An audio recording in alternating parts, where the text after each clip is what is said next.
If you're fasting after the Breuss fasting method, or if you're fasting at all, the kidney tea is probably the most or the second most important tea that you should drink to help your kidneys detoxify your body. Now, in the previous video, in part 1 of the kidney tea, we have mixed the tea, mixed the herbs together, and we have put it in the glass container. Today, in this part of the video, the second part of the video, we are going to learn how to properly cook the Breuss kidney tea. So if you want to know more, stick around.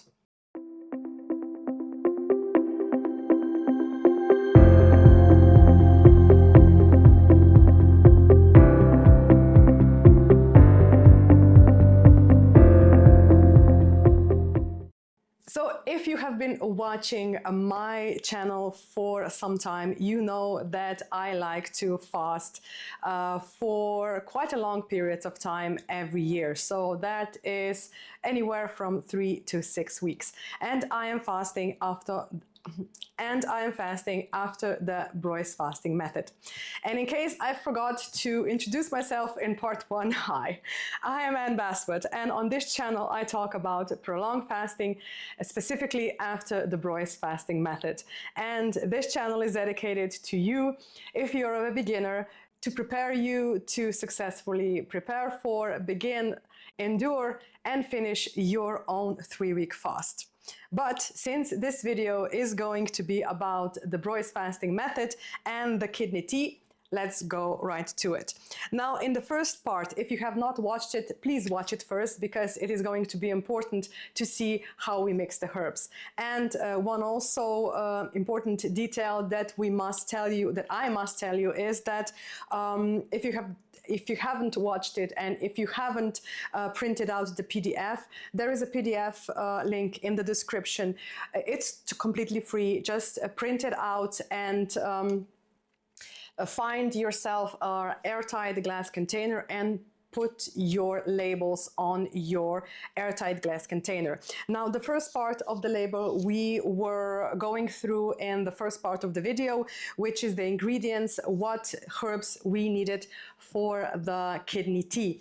And today we are going to focus on the second label, which is on the other side of the glass jar, because I like to put it like that. I'm strange. This is the exact instructions of what you're going to need and how you must drink the tea.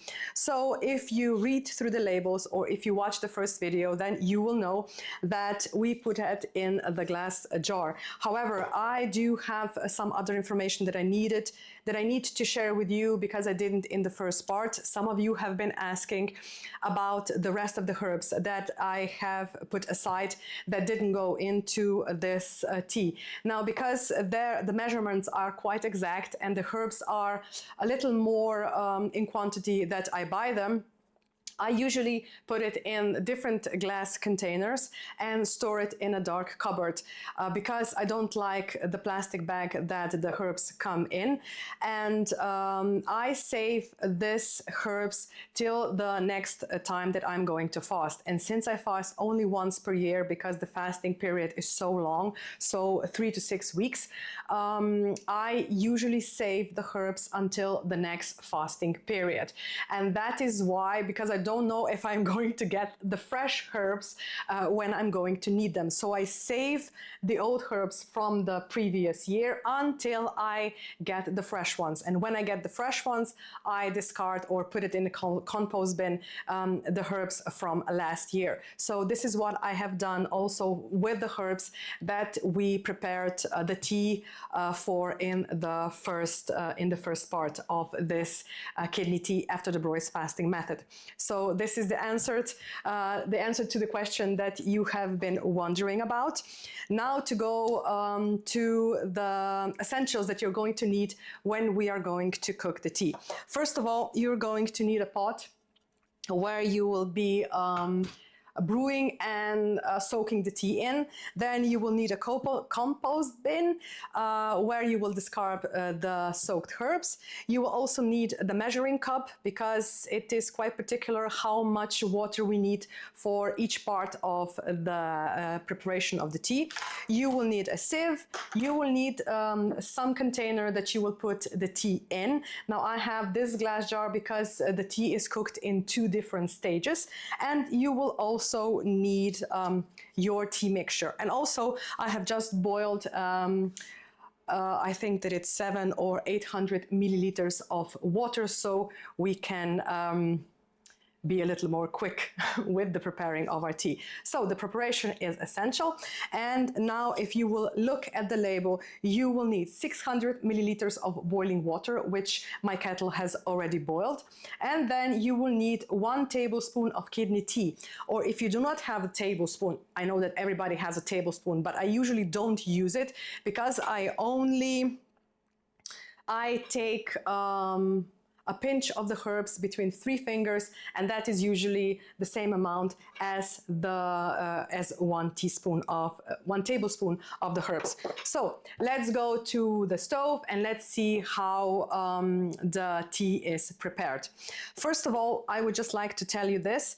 I have already broken one of my glass measuring cups, and that's why this is full of hot water, because I needed to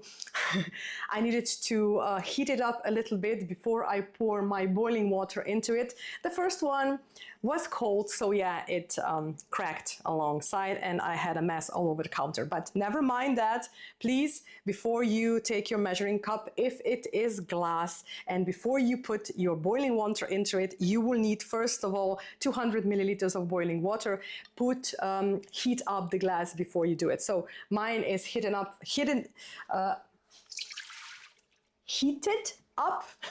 enough. So yeah, it's quite warm now, so I will measure 200 milliliters for the first part of the Breuss kidney tea, and we will need, as I said, 200 milliliters of the boiling water. Now, before I move the camera to the cooking place, the 200 milliliters of water we pour into our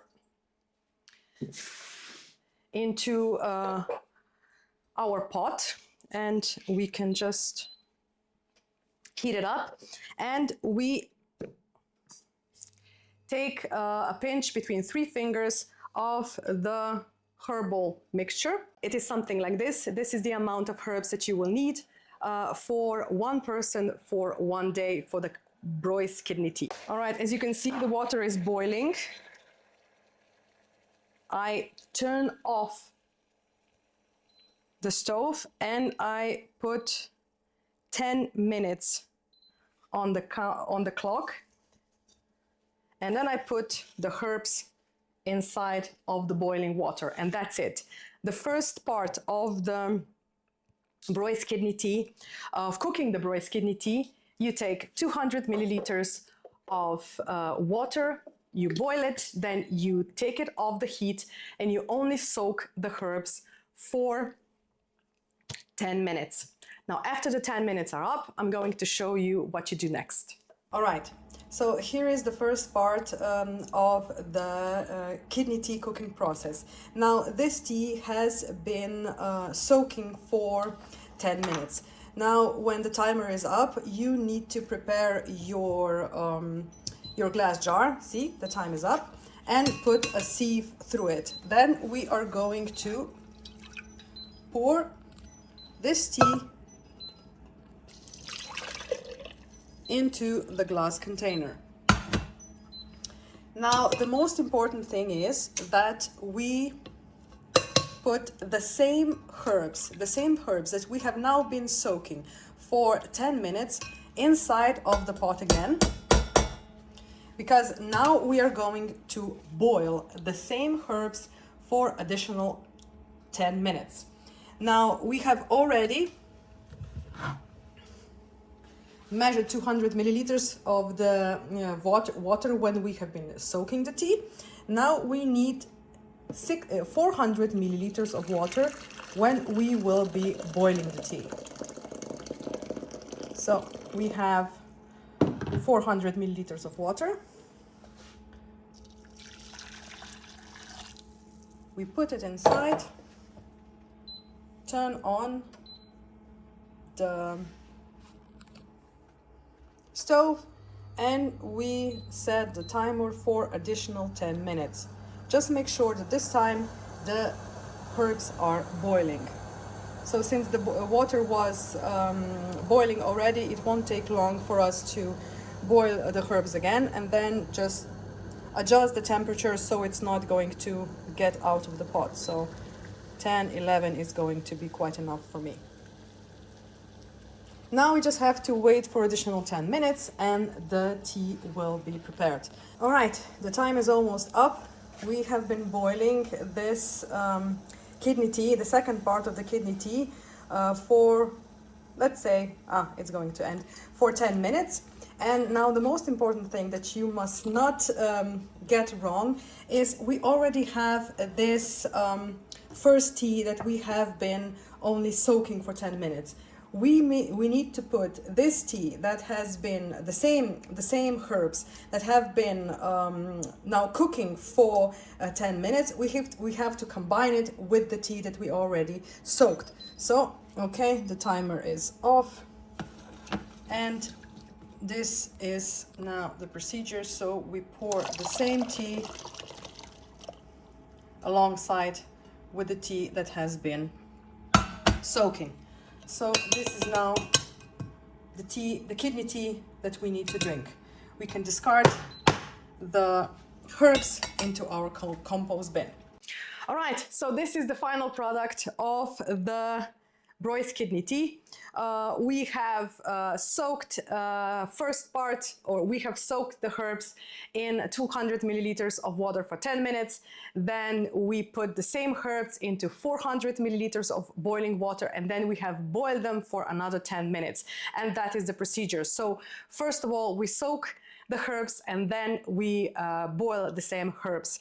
So now that you know how to cook the tea, it is the same importance as how you cook the tea is how you drink the tea as well. You need to drink the kidney Breuss tea cold. And you need to drink it first in the morning. So when you wake up, you drink 1/3 of this tea that you cooked the night before, and it is cold. And then you drink the second third of the tea somewhere around noon, and the third, so the last cup or the last third of the tea, you drink it at before you go to bed.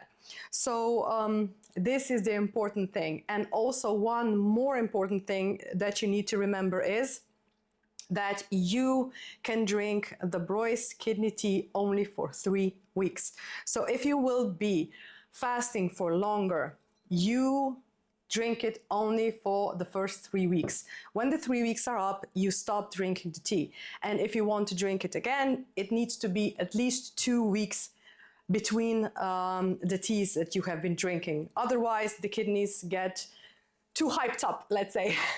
So I hope that this video was helpful for you to get the picture how to cook the kidney tea for the Breuss fasting method. As I said in the beginning, these herbs that we have prepared in part 1 are enough for 3 weeks for one person. I think I didn't say that in the part 1. And this 600 milliliters of water that we have prepared the tea in is enough for one person for 1 day. So we cook the tea each day fresh. And if you have any additional questions, if I forgot to mention something, please let me know down in the comments and we can chat, we can get the conversation going, and you will be able to prepare it and cook it the right way, and that you will not be making any mistakes, because this is crucial to your health. Because fasting is not something to take lightly. All right, so I hope this was helpful. As I said before, go buy the herbs, try to cook your first tea, and then taste it and try to drink it for one day, and you will see how it feels, so you can adjust yourself. Even if you're not going to fast, it is really good to detoxify the kidneys and help you detoxify the body, even if you're not fasting. So the next time that we'll be discussing the Breuss fasting method, we will be discussing the 4 teas that I drink alongside the kidney tea and the Breuss immunity tea. Thank you very much for your time. Thank you very much for your patience. And I hope to see you again in the next video, even if it's not the Breuss fasting series.